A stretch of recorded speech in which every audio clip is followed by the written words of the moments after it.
UP के गोंडा में बड़ा रेल हादसा, पटरी से उतरी चंडीगढ़ डिब्रूगढ़ एक्सप्रेस। मुख्यमंत्री योगी आदित्यनाथ ने रेल हादसे का लिया संज्ञान। मौके पर एसडीआरएफ का रेस्क्यू ऑपरेशन जारी। अलीगढ़ में एसओजी सिपाही की मौत पर पिता ने सवाल खड़े किए, कहा सिर में तो गोली मारने से ही लग सकती है।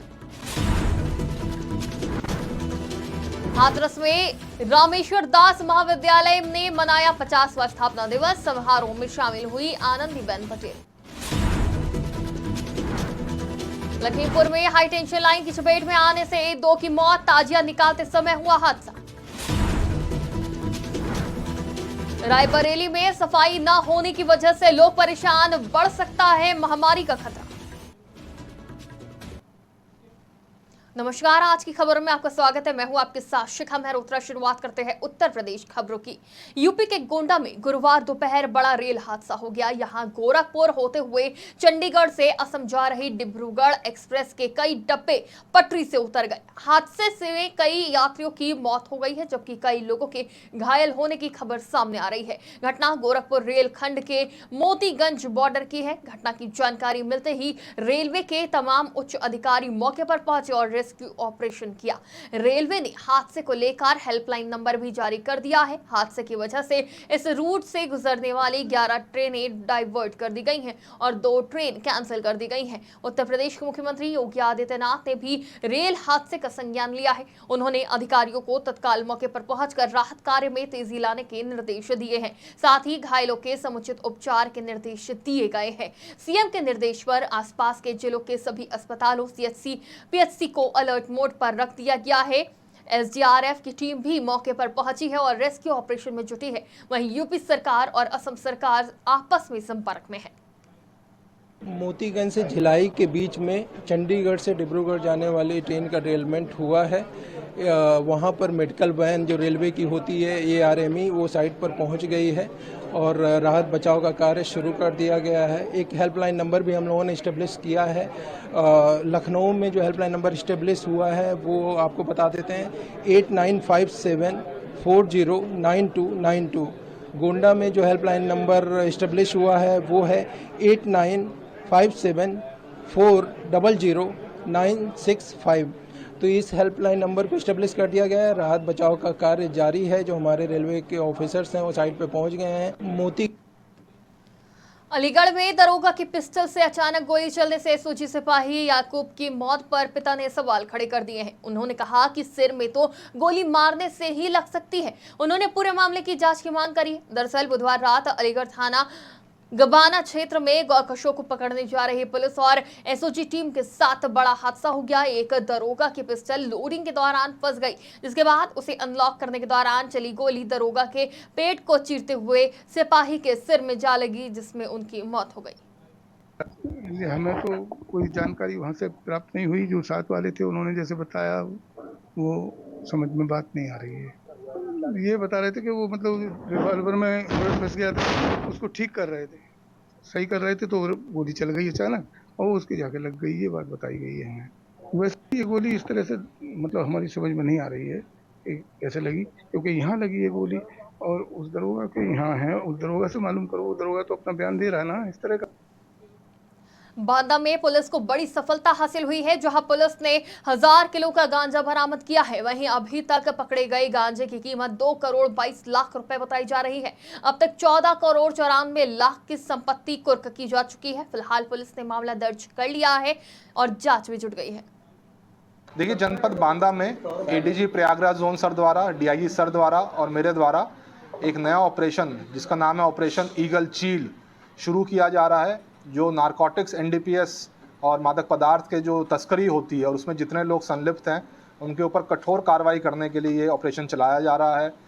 रिकवरीज आप सभी जानते हैं, 2024 के वर्ष के अंदर लगभग 1000 किलो से ऊपर का सूखा गांजा हमारे जनपद में पकड़ा गया है। स्मैक भी पकड़ी गई है और इसमें लग्जरी गाड़ियाँ Innova Crysta, Honda city, Swift Dzire, ये सभी पकड़ी गई हैं। और अभियुक्तों द्वारा पूछताछ में ये भी बताया गया कि उड़ीसा से लेके आंध्र प्रदेश से लेके ये इसकी तस्करी की जाती है।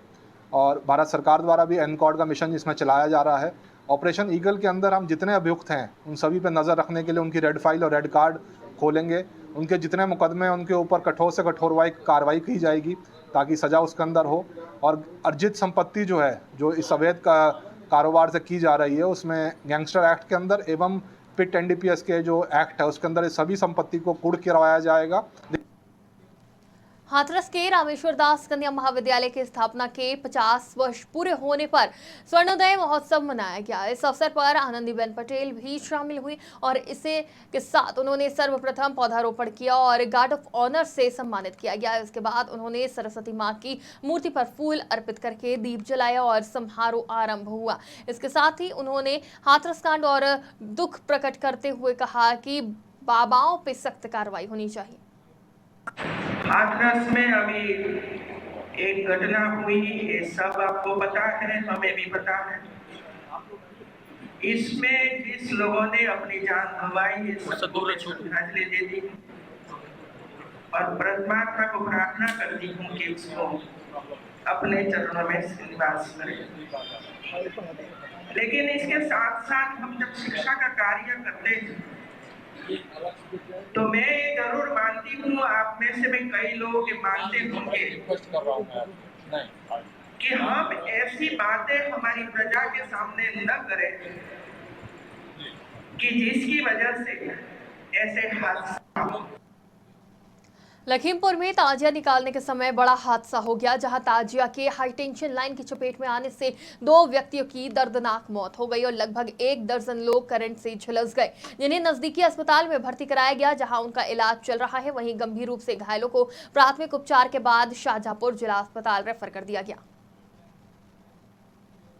गुरु पूर्णिमा का दिन जैसे जैसे करीब आ रहा है, श्रद्धालुओं की भीड़ वैसे वैसे बढ़ती जा रही है, जिसको लेकर जिलाधिकारी मथुरा शैलेंद्र कुमार और वरिष्ठ पुलिस अधीक्षक शैलेंद्र पांडे ने गोवर्धन के सुप्रसिद्ध मंदिरों और परिक्रमा मार्ग का निरीक्षण किया। उन्होंने बताया कि परिक्रमा देने आ रहे श्रद्धालुओं की सुविधाओं को ध्यान में रखते हुए जिला प्रशासन और तहसील प्रशासन द्वारा सारी व्यवस्था करा ली गई है और हर चीज पर कड़ी निगरानी रखने के आदेश दिए गए हैं, जिससे किसी भी श्रद्धालु को असुविधा न हो। देखिए, राजकीय मुड़िया पूर्णिमा मेला 15 जुलाई से स्टार्ट हो गया है और आज तीसरा दिन है और आज विशेष भी है क्योंकि आज एकादशी है और एकादशी और पूर्णिमा को विशेष भीड़ होती है परिक्रमार्थियों की।